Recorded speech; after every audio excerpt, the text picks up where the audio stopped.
Man, God's first creation. Father, son, uncle, brother. On a journey of highs and lows, you were created in the image of God and given dominion in the earth, destined for great things and to fulfill purpose. Join us on Men on Monday as we discuss all issues related to men. We are unifying family, building you, building strong families, building strong futures. Join us on Men on Monday.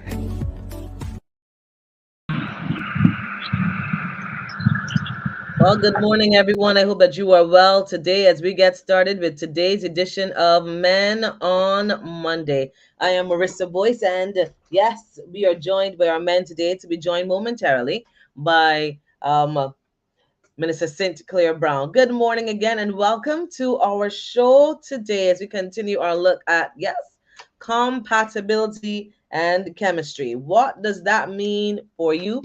What does that mean for me? What does that mean for many of us? Understanding. So we're going to go back a little bit this morning, and then we're going to come forward just a little bit.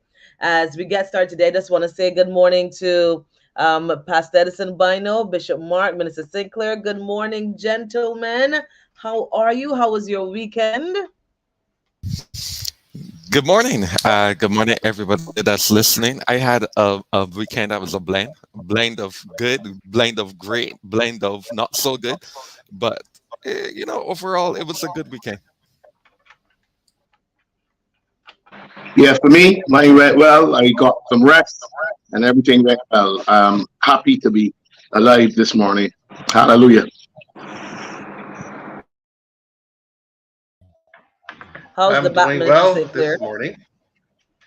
It's coming along very well. No, just dealing with some nerve issues. So yes, like nerve pains kicking in. So I'm dealing with that at the moment. So yes, having to Yeah, take my you know how time that. is difficult. So I'm learning so much long suffering with this. So yes, please, I'm coming along well. Does it make it more real for what we were talking about when we were going through, and Bishop Mark and I spoke about what we were going through with that pain? Does it make it more real? I don't know. I know it makes it real painful. I was asking Bishop Minister Sinclair, does it make a Yeah, difference, when you realize, oh my goodness, this is what Marissa was talking about. talking about, This is let me tell what you, Bishop Mark was talking about. like it's still in the face, man. Yeah. Well, good morning, everybody. It is good to have you. We've been looking at compatibility versus chemistry, and it's an interesting topic as we've been sharing thus far. The interesting thing about it is that learning what chemistry is, learning what compatibility is, and the elements that make good compatibility. And I think that that's something for us to just somebody's pause and look at the elements that make good compatibility and what makes good chemistry. Because today we're going to be looking at what is it that we're looking at again today, Bishop Pastor Bynoe? We're looking at low chemistry, high compatibility, those kind of things. What are we looking at? Well, one of the things that we're looking at the combinations. Yeah, we're looking at the different combinations based on a diagram that Minister Sinclair had sent. Sorry, he sent this diagram that showed that you can have low chemistry, low compatibility. You can have low chemistry, high compatibility. You can have where the other two. You can have high chemistry, low compatibility, and then you can have high chemistry, high compatibility. So it's looking at how those play out and how those affect the relationship, how you could be at different stages, at different points in your life, and that kind of thing.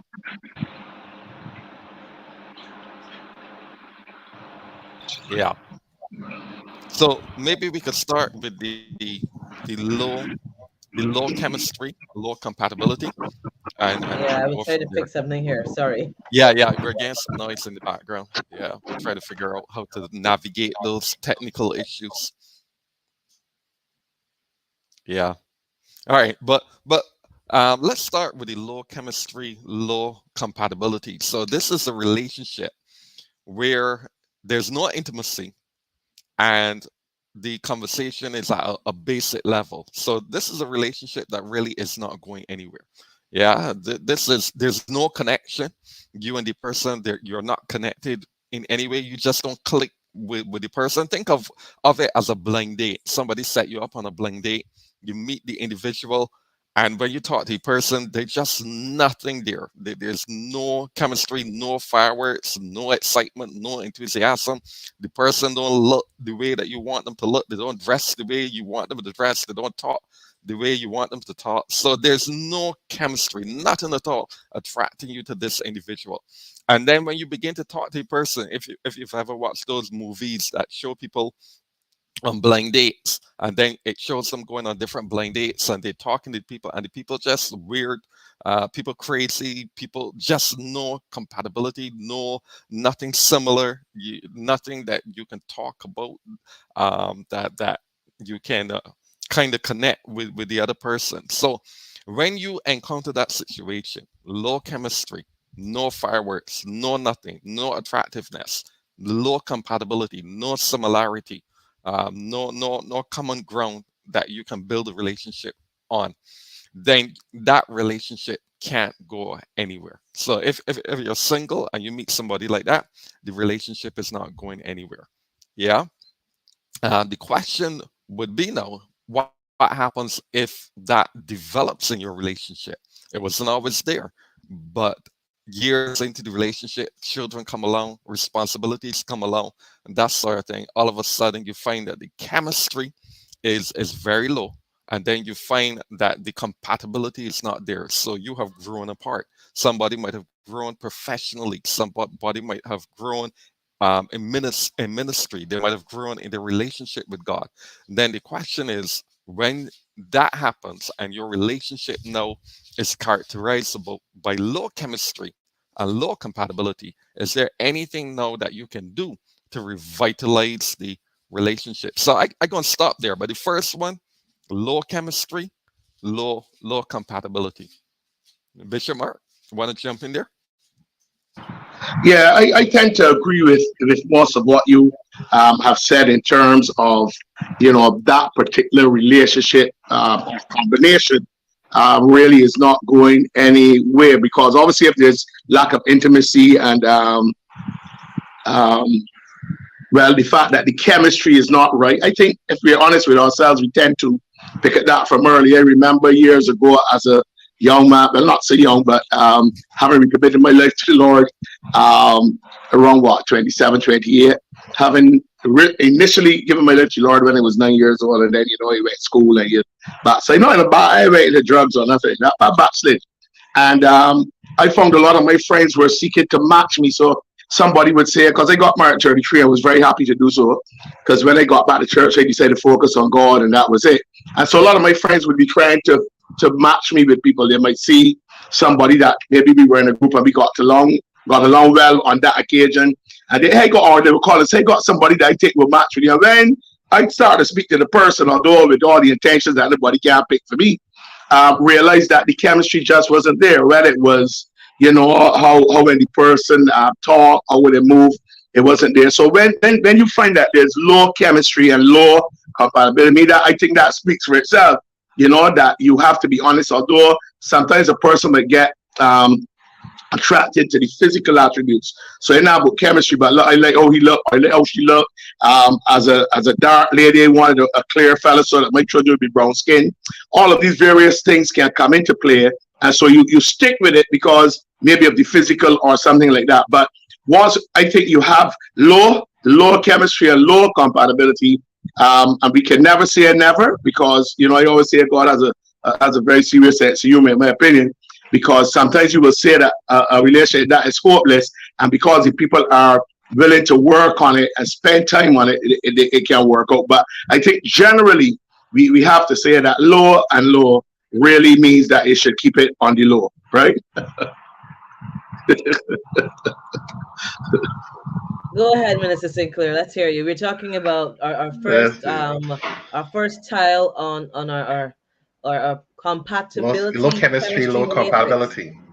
Yes, Yes, low please. chemistry, low compatibility, a relationship devoid not only of intimacy but probably basic conversation too. On the rare occasion this does happen, it doesn't last long. And Yes, as please. Mrs. Pastor Bynoe was just sharing, it is sad if a relationship gets to that point, a marriage gets to that point, you know. Yes, please. It's almost as if you're like the roommates, you're living just two passing ships in a home. But it's also a great place to start to find out if a relationship will go somewhere. It's a great Yeah. place to begin, and be able to gauge, you know what, do we share the same interests? Do we, are we, are we on the same path? And it happens through building the relationship, getting to know each other. Go ahead, Minister Sinclair.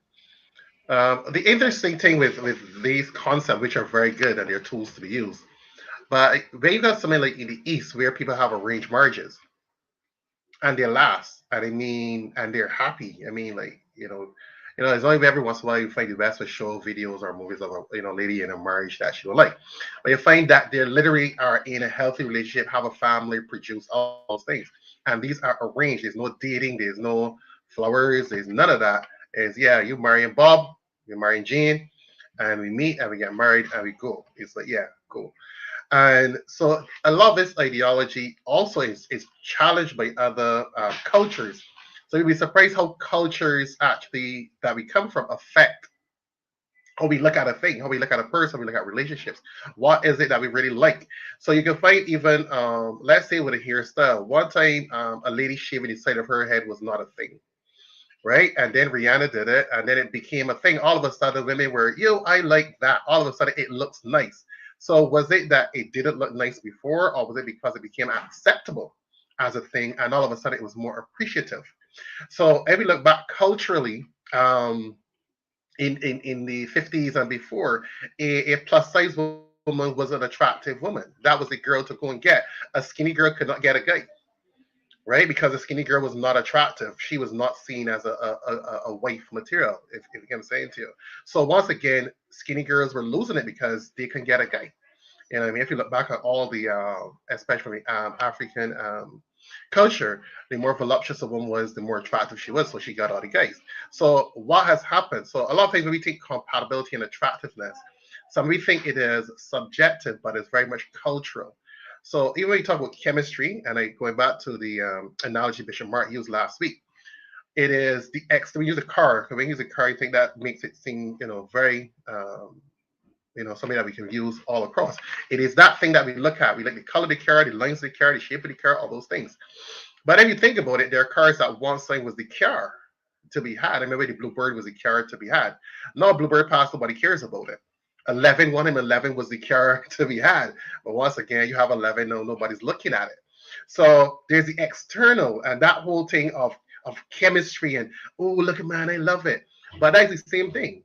And what the questions they ask couples is, if you didn't have to work with money or anything like that, and you could choose any car in the world, what car will you choose? Yeah, people go for the Bentley or all these different types of cars. Yeah, Lamborghini. Okay, now here's a different question.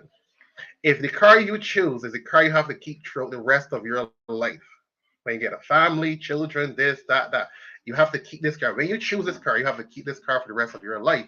Now all of a sudden we are thinking different because a Lamborghini will fit if I got kids and those things. So we started to think differently about the vehicle. It's the same thing in marriage. Many times we want what we want, which is the flavor of the month, which is the chemistry. But are we really looking for somebody that's compatible with us for the journey of our lives? And yes, if you have low chemistry and low compatibility, there's not that connection or relationship, and it could cause a real serious issue. But I think culture also impact our thought process when it comes to chemistry.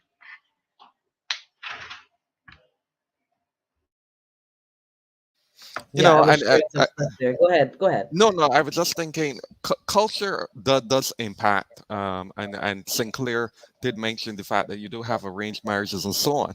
But then in some contexts, you also have to look at the success rate of marriages, because at the end of the day, there's certain criteria that still have to develop or still have to be built Yeah. to make the marriage work. Yeah, because there are also marriages in the East that are miserable, and where, like for example, you have husbands that abuse the wife, don't like the wife, even may divorce the wife, that type of thing. So culture will have an impact, but it is looking at what will make for the marriage to be healthy, what will make for it to be successful, what effort are people going to put in, what commitment are they going to demonstrate. Because we could go back to the Bible, and you have Isaiah, not Isaiah, sorry, you have Isaac and Rebecca. That was an arranged marriage, but there was the development of a certain level of chemistry and compatibility that made the marriage work. Because in biblical culture, men used to divorce women for any and every reason. And so, therefore, the woman had to, in some way, satisfy the husband. And that kind of culture was very patriarchal. So, we got to look at what will make the marriage work. If two people are fundamentally different, yeah, in terms of low compatibility, is there anything that can help to get them to a place of compatibility? Or is it the relationship that you should walk away from? Because there's some things that you have to walk away from. This just is not going to work.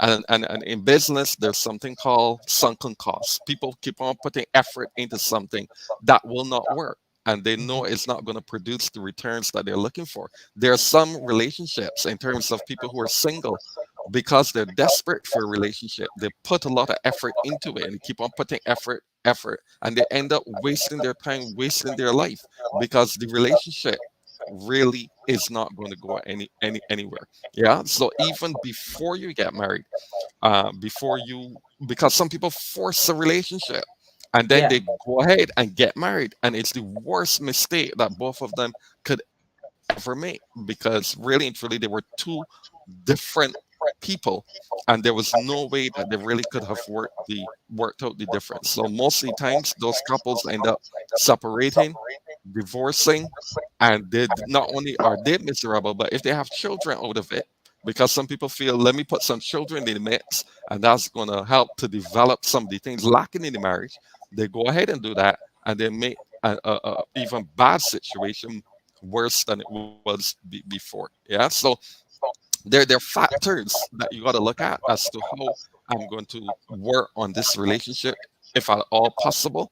And as Minister Sinclair has pointed out, sometimes you need to have tools that you can look at that will help you to evaluate different areas of your marriage and determine, or any relationship, and determine, hey, what can I do differently to make this thing work?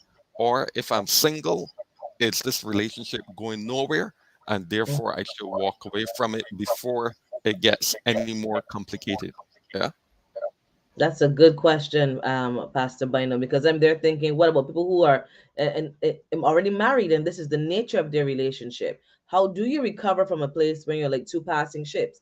There's no compatibility, there's no intimacy, so therefore there's no chemistry, and so you understand that, you know what, we don't even have conversations. So it's almost like a dead horse. What then do you do, as Pastor Bynoe says, to rebuild something that like is dead, especially if you're already married? Bishop Mark, you want to jump in there quickly? Well, the only way that we can do that, that can, if it's dead, is a dead horse.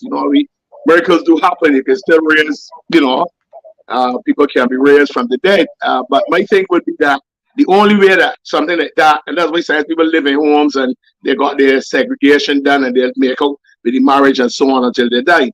But I think that if a couple is already in that situation, having, and I find that very hard, that means that they probably didn't had the right counselor or sought counseling. But I think that the only way that it can be turned around now is if they're prepared to now get the counseling that they probably didn't have before. And then they are willing, because you can go to all kinds of counseling and hear what the counselor said, but they must have a willingness to be able now to work on the challenging areas that they have. And maybe sometimes you will find that it is that people don't have an understanding of what to do. So instead of trying anything, they stay back. But then if they are humble enough and honest enough, they will, and they listen. There are many times, I'm sure the others will agree to this, they're able to turn things around. But that is trying to get those kind of horses together. It could be very difficult. But I think once they come to that realization that, look, there's still some stuff here. There had to be something, however, a little bit of chemistry, that whatever, a little bit of compatibility, there had to be something there. So, hey, let's try and see if we can nurture that and turn that into something special. And I'm sure that Sinclair and the others can testify that we have had some hopeless situations come before us. And today, they're working out. So there's always hope once people are willing to make the necessary changes that are the necessary changes that are required. Yes, definitely. Because there's so many people that come to mind as for counseling where low compatibility, low chemistry, and the marriages or relationship seemed like it was zilch. I'm a strong believer. I mean, some people don't believe this, but I'm a strong believer. You take two people, maybe two healthy individuals, not meaning people that definitely have abusive natures. I believe that you can take any two people and you can make them have a relationship if they follow these tools. Just there's going to be a degree of compatibility. There's going to be a degree of joy. Um, and functioning. But I believe, honestly, that you take two human beings and put them in a space and they can find an element of loving each other. Because there has to be something. We got two eyes, we have two ears, something. We have to find a level of compatibility at some level, even at the lowest degree. And many times we more focus on the areas that we disagree on. And any person that is in a relationship, maybe here with the 80-20 rule, 90-10 rule, whatever, we mentioned that before, that it is by human nature. Human nature, we have a tendency to more focus on the negative. And the sense to this, as I said, I use scientific tools also. Now, when I did mention the area of the East, this was scientific testing because they want to know, and yes, there are unhealthy relationships both in the East and the West. But they found in the East, even with these arranged marriages, that they were actually more successful, less divorce in those areas. So that was the question. That's one of the reasons you see all these game shows now on Netflix and all these, Love at First Sight, if I do all these things. Why? Because they recognize the East did something and they're trying to work on, they're doing these experiments and they're making money at the same time. There's one that I find quite interesting now where you don't see the person, you're behind a wall and you kind of date the person behind the wall and you propose to the person before you even see them. But the thing about it, you get to tell the person at the wedding if you want to go through it or not. And they find people actually fall deep in love without even seeing that individual. I mean, and people are shocked, like, why do I feel this way and have not met the person? All we did was have a conversation. So they recognize that there are different degrees of compatibility and connection and chemistry. And the West is kind of doing a catch up because they had this idea you have to know a person before you get engaged with them and married to them. Not necessarily, because we are complex human beings and we connect on a lot of different levels. So for instance, when I tell people that my wife and I, based on what we had going on before, we were not each other's type necessarily. Yeah, we're not necessarily each other's type, but we found ourselves in a space and there was an attraction, there was this, and then it built. So there are things that, despite the fact I think Bishop Mark said it, where you might think, oh, I have this connection or compatibility, and all of a sudden something hits you left wing. Yeah, you're like, okay, here's a girl. Whoa, you know what I mean? She's jumping out at me a little bit, and all of a sudden this thing hits you. So when we talk about chemistry and compatibility, it is low. Yes, it is not a desirable relationship. Yes, but Bishop Mark said it very well. If we get two people that are willing to say, I am willing to try, that is the hardest part right there. If you get two people saying, I am willing to try out my marriage, that right there supersedes everything else that we're hearing this morning. Two people that decide, I'm going to try. Not people saying I'm not doing what is necessary, but two people are willing to say, I am willing to try. I'm going to try. Not people going to come 3 sessions and expect a magic one to occur. Because you have low compatibility, low chemistry, it's going to take several sessions, bit by bit, to unlearn first, and then to retool and to relearn and be deliberate about the connection. And I believe all of us will be shaking our head when Bishop Mark said it, that we had cases that would have seemed dire, and now, people are now, having, according to my brother, explosive sex.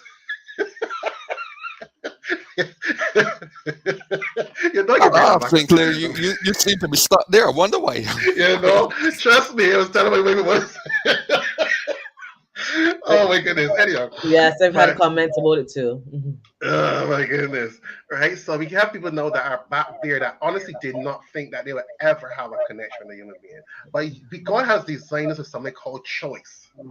And it supersedes everything. I am so serious. If we choose to say, you know what, I choose this person.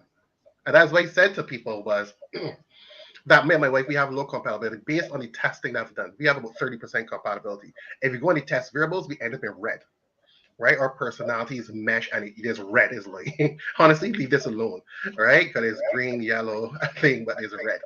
Our personalities don't necessarily fit together. It takes choice, it makes decisions, it takes deliberate action. And we have high chemistry and high compatibility.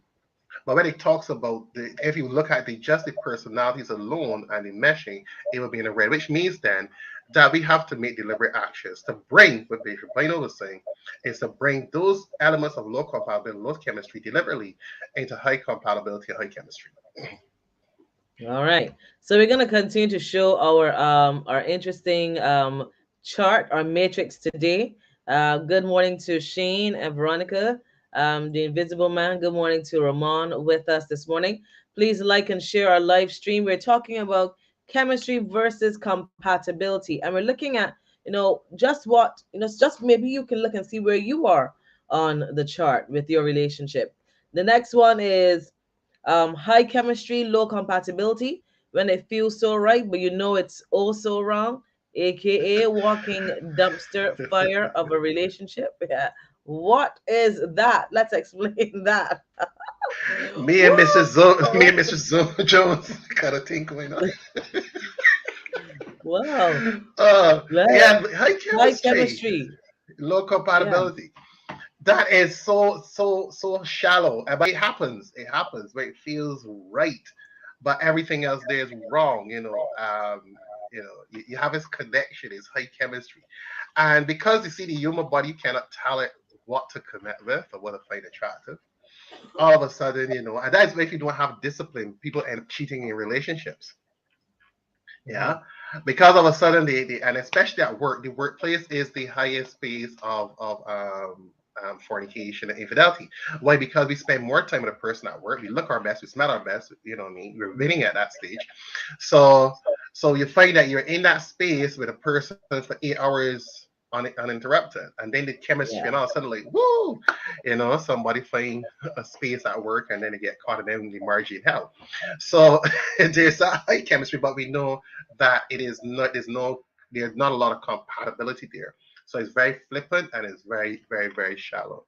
So in a marriage, a person that actually I think Bishop Bynoe said it also, was where people go in because they want to marry so bad, want a relationship so bad. They get this high chemistry. Oh, he's cute. But the guy has not been productive. He's 40 years old. He still live at home with his mother. You know what I mean? Sorry, like seriously, that is a red flag, like legit. You know what I mean? The guy has had several jobs. He's not stable. He's not this. He's not that.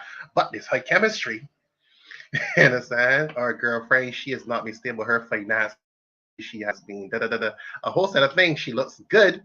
Sex is great, but the compatibility is not there. So you have a very shallow and not rooted deep relationship. Yeah, but I find that with the high chemistry, that is where a lot of people fall on, because you go by the physical, you go by how nice it feels, you go by the fact that when you walk down the road with your handsome guy, everybody say, "Wow, will you get here? Listen, let me tell you," or the fella say, "Wow, that woman you got there, boy, she look good." And so we trade all the other things for the fact that we have this feel good. I got a hot chick with me, every time we turn. For the physical, trading everything else for the physical. Yeah, and the chemistry, you feel good with them. The chemistry, because it's high, you feel that everything is right. But then as St. Clair said already, rubber hit the road, and you got to make certain decisions. You go out and you might very well find that the girl all the time playing she brat, she ain't pulling out a thing, and you start to wonder where. But what's this here? What's the sugar daddy here? What's happening? Because all of a sudden you start to put out little tests, or you love the guy, the muscles, you love everything. But boy, when he started to eat, he got the food flat all about the restaurant. He digging his nose as he eat, and you saying out there embarrassed, or like what happened in my relationship. As you can see, I'm very bubbly and I talk low because I got a lot of that from. And my wife, when she first met me, we be out. And she be on the table knocking me, "All right, Mark, it's time to behave now. All right, Mark, cool down now." But you know what? Over the years, she has now become the jokester, because I can't get in a joke at all. because she now had become a bit more compatible. As a matter of fact, more compatible now. So it is these kind of things. So that is where you see that a lot of times we have struggles with relationships is because the chemistry that the lower and I think one of the things they have the problem with mostly is this high and low compatibility, because a lot of times the reason that the couple are not the persons are not compatible is because of how they've been culturalized and so on, and so they are kind of like set in their ways. So when these issues come up now, boy, it is hard sometimes to give up ground. It is hard to, turn the other cheek. It is hard to say, well, look, what I'm going to do is, as we were talking earlier, myself and Clair, in terms of how we go about and work with the people, you're not willing to work because it's like, I am me and you got to accept me for me. And if you can't accept me for me, go along and that kind of thing. But you don't want to say go along because you have that high chemistry. So that's where you see people would say they finish and they finish this week.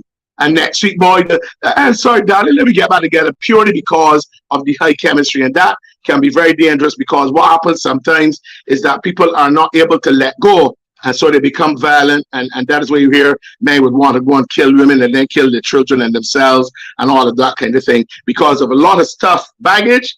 And then the fact that the chemistry is so strong, they can't do without it. So it's like a drug now, So and then again, they don't want nobody else to experience that kind of chemistry, right? So they become a selfish kind of love.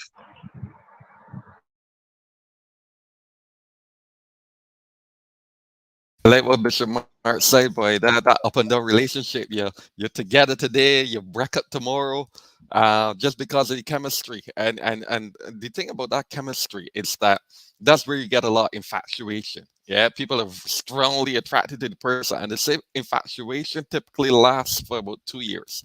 It can last for greater or shorter, but the reality is it lasts for approximately 2 years. So you're crazy about this individual, but really and truly, there's no future in the relationship. Not to say that you can't work on it, as Minister Sinclair pointed out, but there's no similarity. There's no compatibility. The relation tempestuous. The relationship just up and down. Now, one of the periods that I find that this can happen easily is when men reach that midlife crisis. So we had a program that talked about the trophy wife. The man, you're hearing about some of these relationships. Some of them can work in the sense of a older man, younger woman. But sometimes it's based on the fact that I'm going through a midlife crisis. So in order to prove my manhood, that I still got it and so on, I want this woman, she's a certain look a certain way. She's pretty. The man looking at her, she got all the different assets, whatever, whatever, whatever. So sometimes you find during that midlife crisis, you have that situation where you have high chemistry, but then low compatibility. The two people are very different. There's nothing that draws them together. They can't even carry on a proper conversation. Yeah, the relationship is just based on a kind of hype, kind of romance, sex. There's nothing outside of that to really make the relationship work. Yeah. So many times our emotions can get ahead of us. We meet somebody, the fireworks go off, the person look cute, the person attractive, the person might even make us laugh and all sort of thing at the initial stage of the relationship. And we fall, we talk about falling head over heels, we fall head over heels. And they say love is blind. We become stupid behind the person. But the man got nothing, no depth to the relationship, but we crazy about this individual and we can't explain it. There's no sense, there's no reason. The friends are like, but wait, why she like that man? But he's a clown. He ain't going nowhere. He's a womanizer, blah blah blah. But the woman gone crazy. And same thing with some men. They like the bad girl. The girl that's no good for them. No, in the reading that I did, an example was used: the youth pastor and the drug dealer. How can you have the youth pastor and the drug dealer connecting? But that happens all the time, where people just connect with people that are lawless, indifferent, rebellious, whatever. But chemistry, and there's that saying, the heart wants what the heart wants.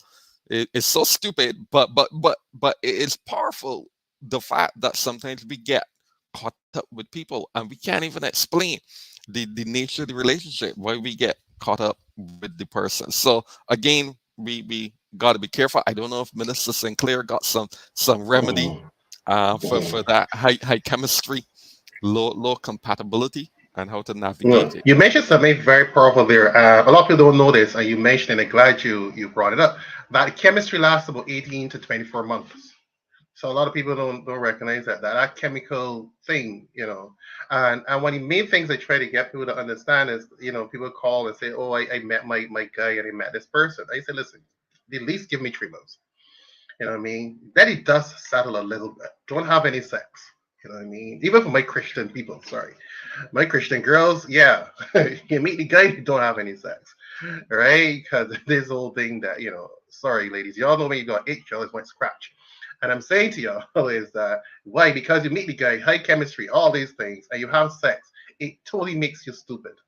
And because you've now gone into bonding that goes beyond reasoning.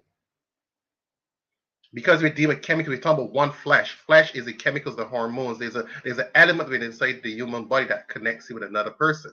So yes, it's a chemistry, but now when you have sex, you start a united flesh. We talked about those integrated, spiritually, emotional, is a combination of things, and it blinds women for certain. All of a sudden, everybody can be telling you, worship leader, why you like this guy that on the block and he's not studying, he's not this, but and then here comes culture. Disney, oh, you judging a book by the cover, you shouldn't judge. No, I tell people honestly, it looks like a duck, it walks like a duck, it's quacking, is not an eagle, it's a duck. All right. So we stop with this stupid thing where don't judge a book by the cover. The cover is stupid. I'm not reading the book. We gotta get past these ideologies that the world has given to us, and we've lost sense. And I don't have a problem with finding a person attractive, but until we build a maturity that goes beyond our attraction. Don't think that because you get married is going to solve your chemistry. Because you get married, you can see a girl that looks good. You can see a girl that you're attracted to. You don't see a girl that you connect with, or a guy as a female. Don't think if you get married is going to solve that. You know what I mean? You'll be married to see a guy that you connected to. You'll see a guy that you connected probably more than your husband. What do you do then? It should be the same principle you had even before you're married. Common sense should go over the chemistry. So like high chemistry, low compatibility, and that depends on what knowing yourself, what your morals, your ethics, your all those things. Because if you meet a guy and he's not, especially as a Christian, no, and he's not equally yoked, don't try to do this foolishness of I doing ministry and trying to get me into the church. And we probably may hear one, two testimonies of, oh, I remember people said this, but look at where he is now. He's a pastor. That is a very small percentage. You're playing Russian roulette, and more often than not, we're going to get you out of the church more you get us into the church. Very high probability, right? So the compatibility of ethics and morals and stuff like that, if the guy belongs to fraternity, Liam Bunks, have a guy, it is chemistry, but sometimes you have to make those hard decisions. You see, as you shared there, I was there thinking, how many people can identify when it's a high compatibility versus low compatibility relationship? How many people can see that this relationship is more about chemistry than it is about compatibility? Because people confuse it because of the emotional aspect of it. So the fact that I met this guy and I like being with him, you're thinking, oh, we're compatible, when it's more chemistry there than anything else. And after the time has passed, as you said, 3 months, the honeymoon period, you realize, oh, this man chews with his mouth open. He's a Bishop Mark, keeps a lot of noise in public, and I can't deal with these things. So it's important to be able to identify these things, because I found that as I'm sitting here, people, especially if they're now getting to know someone, I believe that unless they really know what it is chemistry, know what it is compatibility, it is difficult to be able to gauge, is this relationship one that's beneficial to me? Are we more on the chemistry level? Are we more on is this real compatibility? Does this compatibility have longevity to it? So to be able to identify these aspects as you go through relationship makes it better for persons to know, should we invest or should I walk away at this time, especially if you're in a relationship. But then even more after you have been married, to recognize that we've reached this lull in our relationship, or this has become a pattern of behavior that is not healthy. This is not where we want to go. How do we move from here when we are on the first tile and we've been married for 5 years. Imagine being for 5 years, and this is you're on the first child where there's low chemistry, low compatibility, and you're expected to build on that for the rest of your lives. So I think it's important for persons to be able to identify where they fall on these spectrums. I really wanted us to get through the other tells, but it's not going to happen this morning. It doesn't look like it's going to happen this morning. Our time is moving on to 13 minutes now to the hour of 10 o'clock. Interestingly enough, too, I wanted us to go to refresh ourselves with our listeners and our viewers with this, because when you understand these aspects, this level of intimacy, it helps you to understand where you fall on those tells. I was just there thinking about that. Do you agree with that, gentlemen? If you can examine the level, because somebody can have intellectual and financial intimacy with somebody, but no emotional connection. No emotional connection at all. You can be spiritually and intellectually connected, but you don't feel that physical connection with that person. You don't feel like, oh, we're getting married, but I don't want that person to be too near me, to touch me, that kind of thing. So we need to understand that these aspects, and I believe strongly in understanding these levels of intimacy that make a big difference in understanding whether you have chemistry and whether you have compatibility. So what say you, gentlemen? Well, you made a very important point that there are different types of intimacy. The beauty about marriage is that you can grow in your relationship. Yeah. And therefore, if there's a commitment, if there's that willingness, then you can get the tools that will help you to grow in the relationship. So Minister Sinclair talked about the fact that him and his wife don't really have that degree of compatibility. So then they had to work more at their marriage to make it work.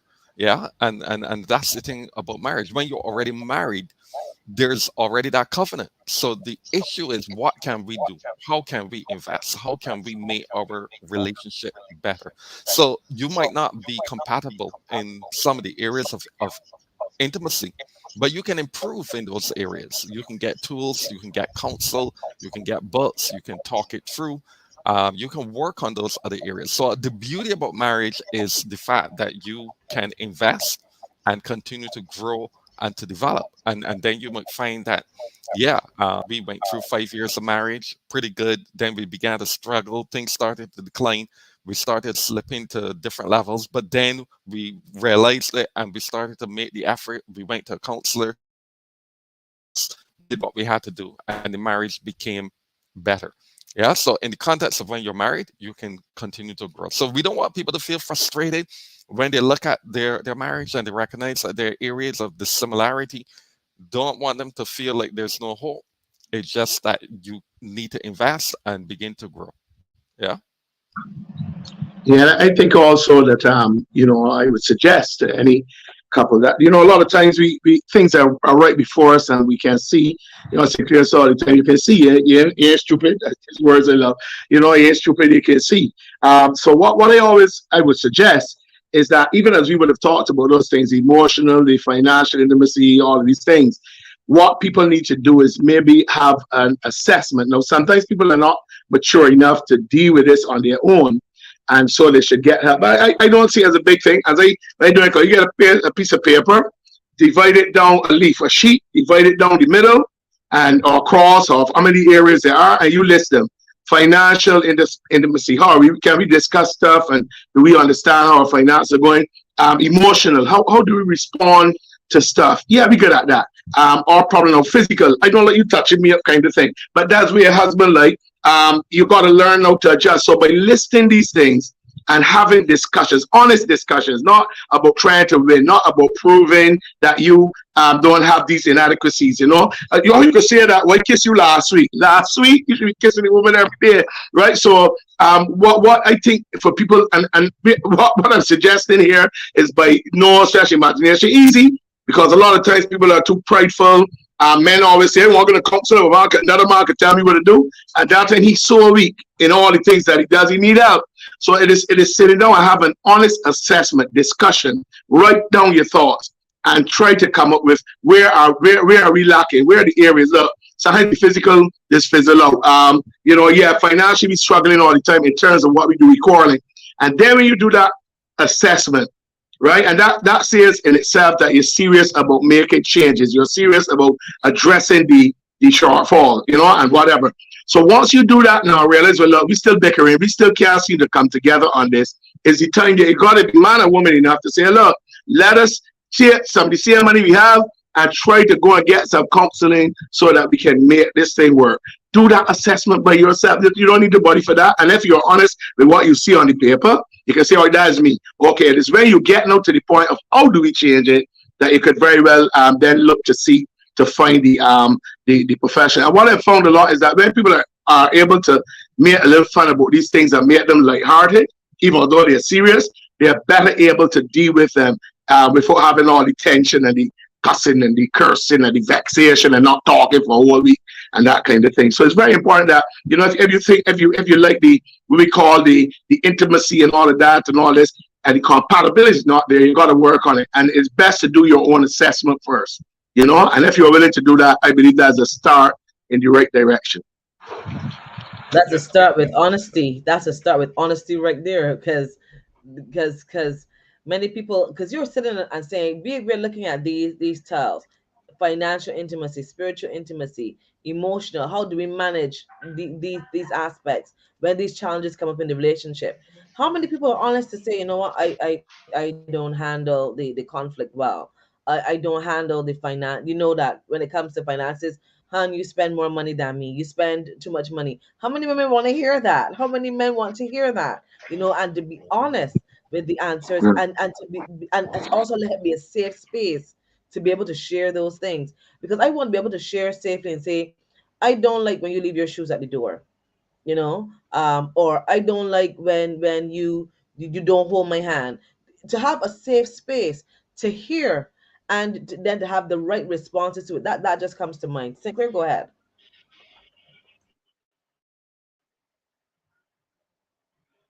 Well, I think Bishop Mark was going to say something. I don't want to get his thoughts.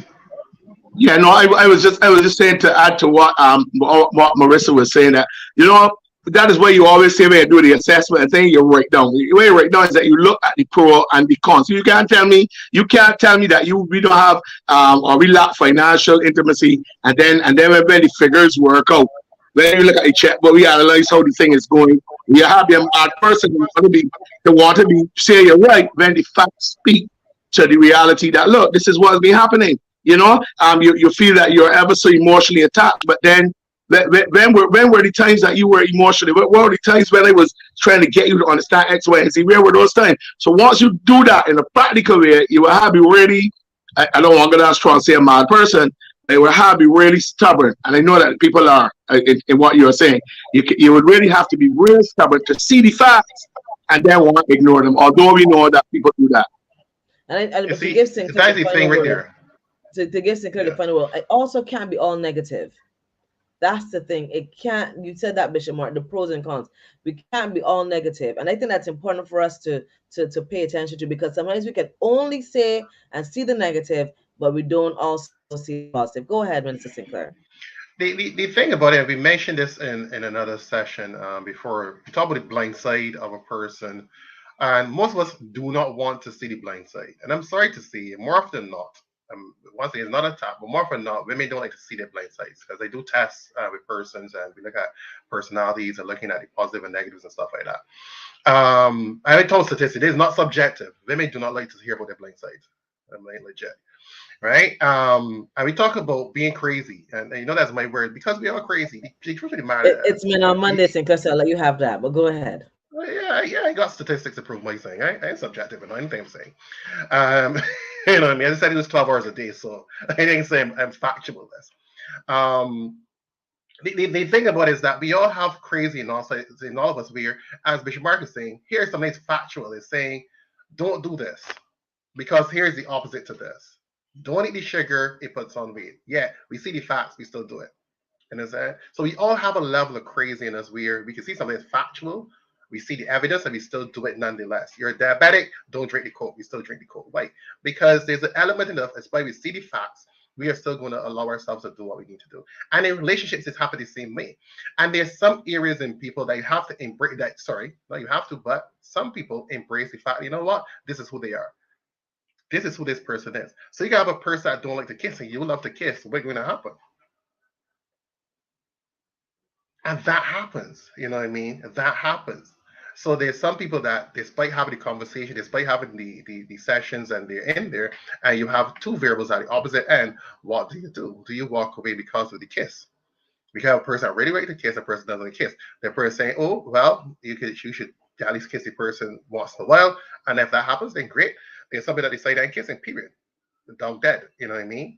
And the same thing, we go all across the spectrum when it comes to intimacy and sex. We talk about all the different elements of that. There's some guys that come in here and say, well, I would like my wife to jump off the chandeliers, and she's not a chandelier jumper. So what is going to happen? Are we going to walk away from that because we're not getting this element?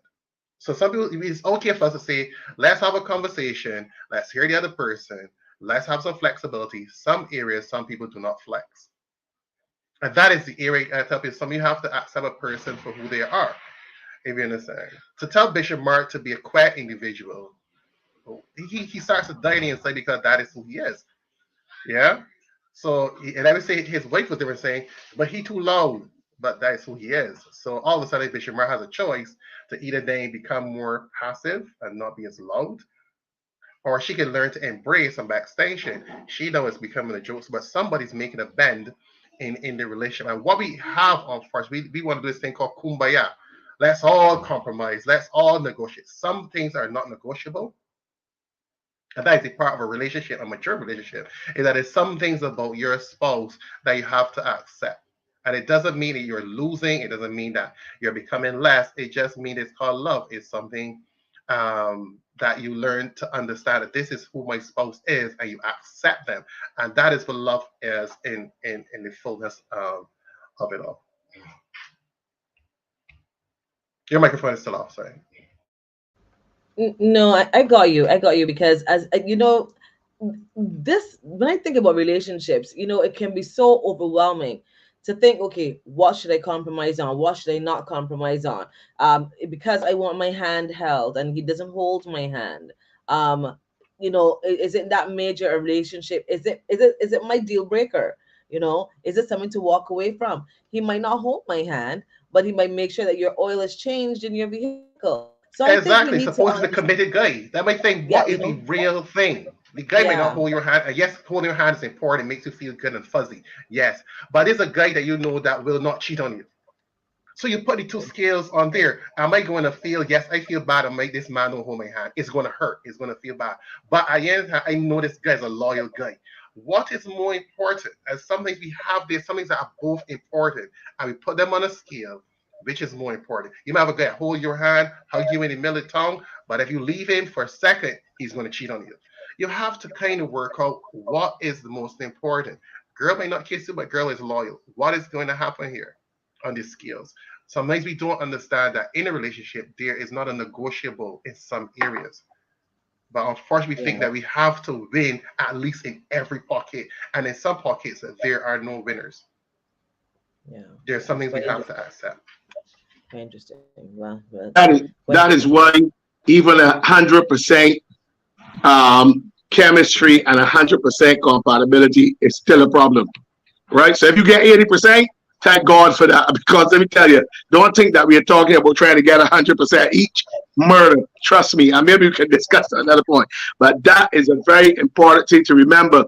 Right, and I remember one time my wife was saying that I'm kind of perfectionist, and she might only be able to give about 90%, and that revolutionized my life, because what it showed me is that science, we tend to fight for that 10% extra, trying to make everything perfect and get rid of somebody 90%. With 90% in any test, in any exam, is a pass, and an excellent pass. So we need to sometimes, factor in, even the statistics that you're doing analysis, factor in a little percentage on each side.